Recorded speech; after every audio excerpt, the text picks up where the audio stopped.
మునక్కాయ ఫ్రై ఇలా ఒకసారి ట్రై చేసి చూడండి, చాలా బాగుంటుంది. ముందుగా మునక్కాయల్ని ఒక 5 నిమిషాల వరకు పొయ్యి మీద ఉడికించుకోండి. తర్వాత ఒక కడాయి పెట్టి నూనె పోసి ఆనియన్ వేయండి.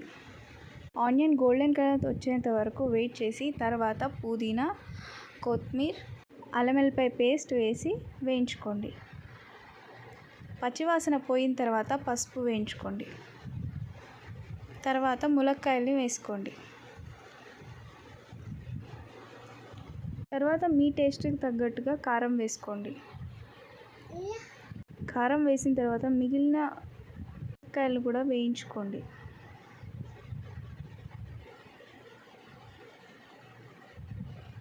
తర్వాత ఉప్పు వేయండి. వేయించుకున్న పల్లీల్ని పొడి చేసి వేసుకోండి. ఒకసారి బాగా కలిపిన తర్వాత ములక్కాయల్లో ఉన్న నీరంతా వచ్చి గ్రేవీలా అవుతుంది. తర్వాత కొంచెం కారం వేసుకోండి. కొత్తిమీర వేసి సర్వ్ చేసుకోవడమే. మా వీడియో కనుక మీకు నచ్చినట్టయితే